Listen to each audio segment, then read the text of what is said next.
How's it going, guys? Stas here. Welcome back to another video. Got the double espresso on deck as always, as it's almost that time for SoFi. We're about a week away from their earnings, and the stock's moving today, guys. We're up over 2%, so we have to break down not only the charts, but we're also going to go over what to expect from earnings, what the analysts are saying, what I'm looking to do now, and we have to go over the overall stock market, which, guys, is looking very good. The S&P's up over 0.75%. The Nasdaq's up about 1%. The Dow's up the same, about 1%, and the Russell's up 1.25%.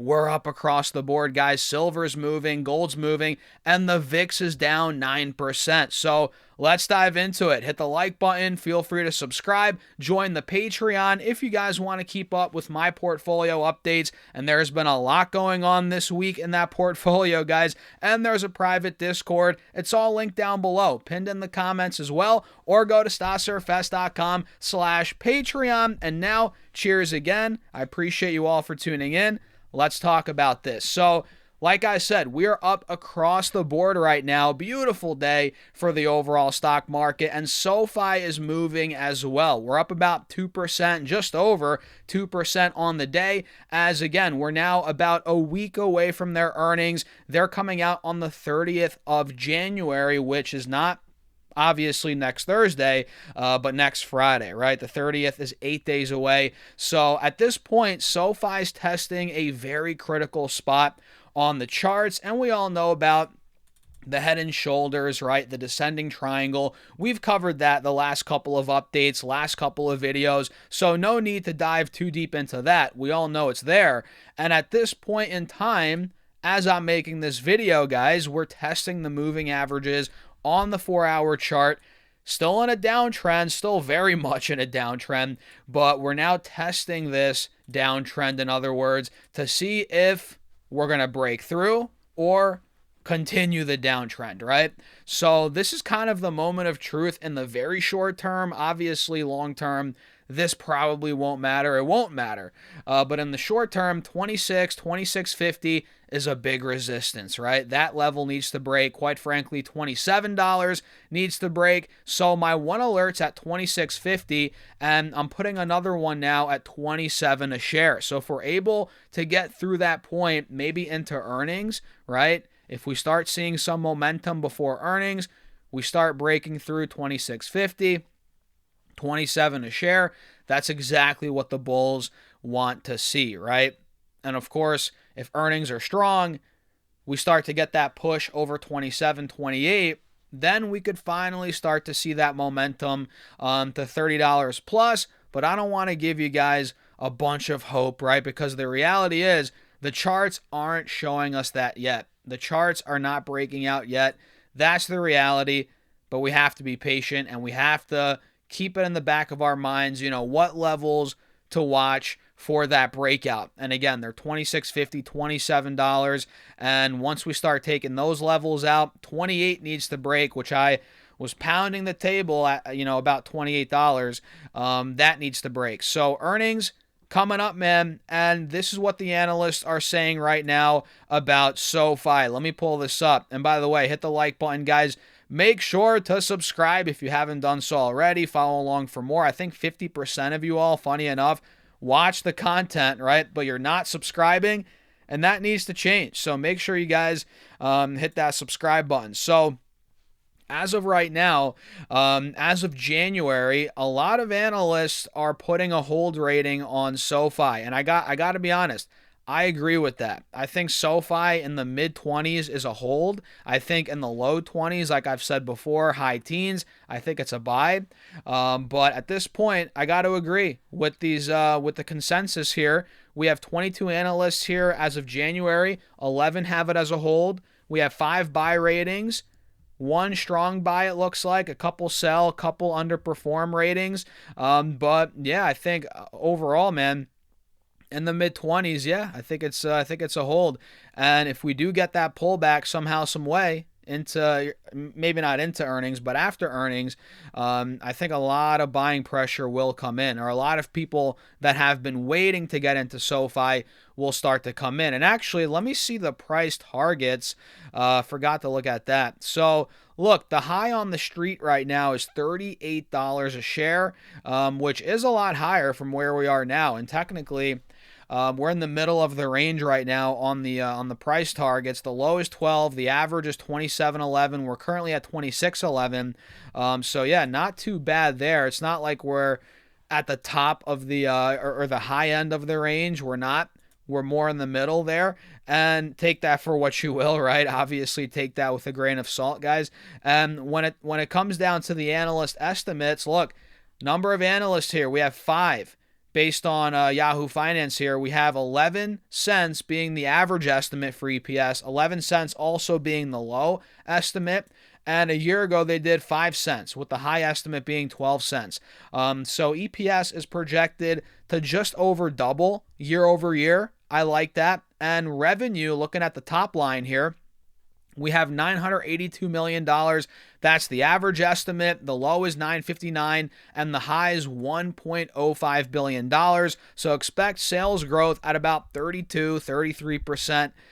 Year over year, right in that ballpark. For SoFi with full year growth, that would put them at 36.5% growth for 2025, and for 26 they're projecting 28% top line growth. Not too bad, pretty good. So that is what to expect. Again, analysts are overwhelmingly the consensus here is a hold for the stock. Yeah, we have some buy ratings, but I don't know if I'd be putting a ton of fresh capital into SoFi here.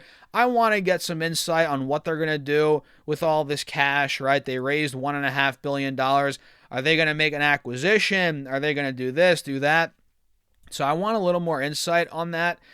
Maybe this earnings call will get that, hopefully.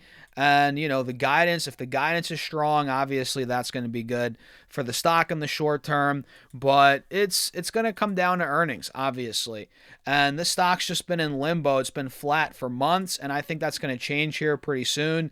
We've been consolidating since the summer, and something's got to give here, guys. Something's got to give. So what do you think? Let me know your thoughts in the comments about that. Earnings coming up, and let me show you quickly now some other movers today. Meta is ripping today, guys. Meta Platforms is up over 5%, 5.4% to be exact, heading into earnings in about 5 days, 6 days. Meta's reporting earnings at the beginning of next week, it looks like here. I think Wednesday.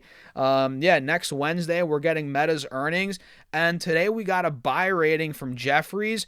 They got upgraded with a $910 price target. That implies like 45% upside from here. And that might be a bit aggressive. I'll be honest. Jefferies, that might be a bit aggressive. Although I am long, I'm bullish Meta. I like it. I like the direction of the call. I do think Meta is a little too beaten up now.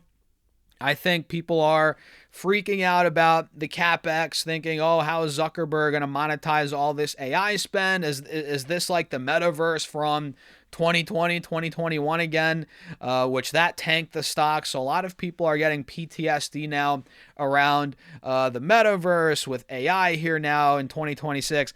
And I just think it's overblown. I think Meta, the company's growing massively, right, still, and it's just way too cheaply valued on a PE basis, at least.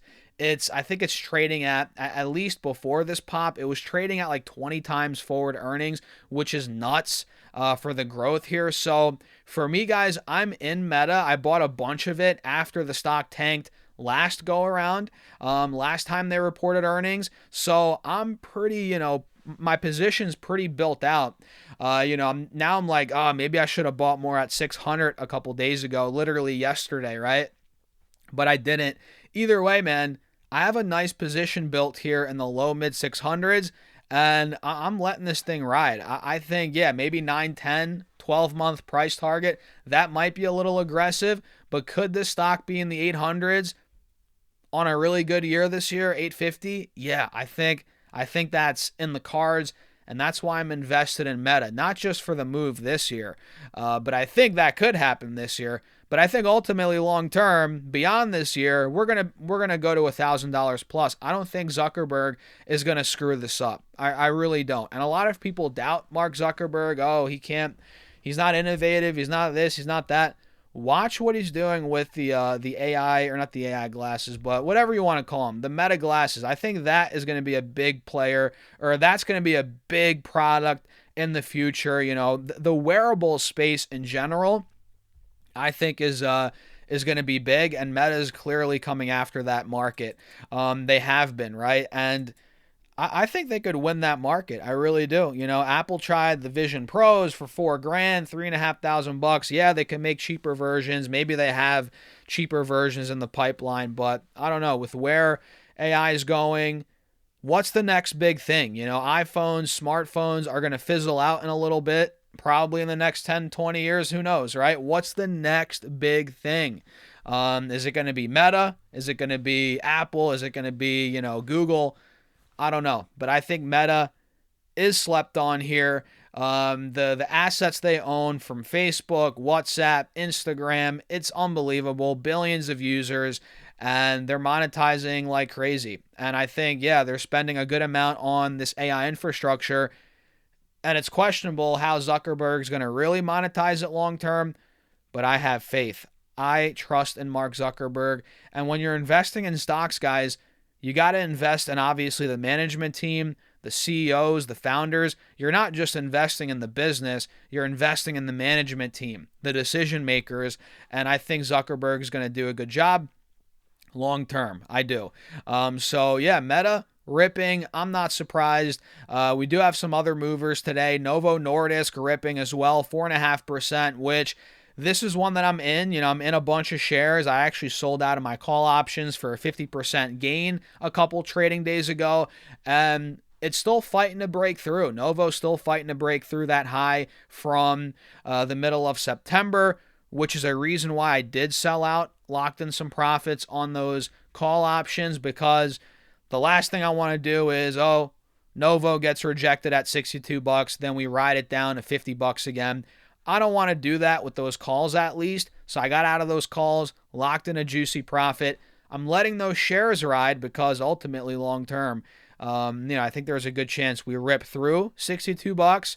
But I wanted to take some off the table here. And yeah, let's say we do take 62, 63 out. I think Novo could be going to $70 a share, and that's what I'm letting the shares ride for.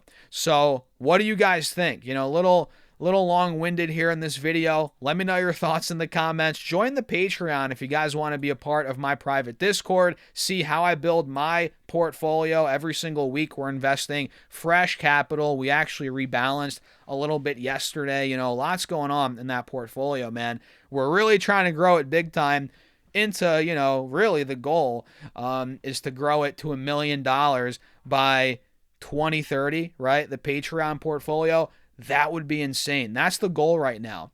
And we're getting there. We're building it. So if you want to be a part of it, check it out. Link down below, pinned in the comments as well, or go to stasurfest.com/Patreon. And with that being said, cheers. I'll see you all in the next one.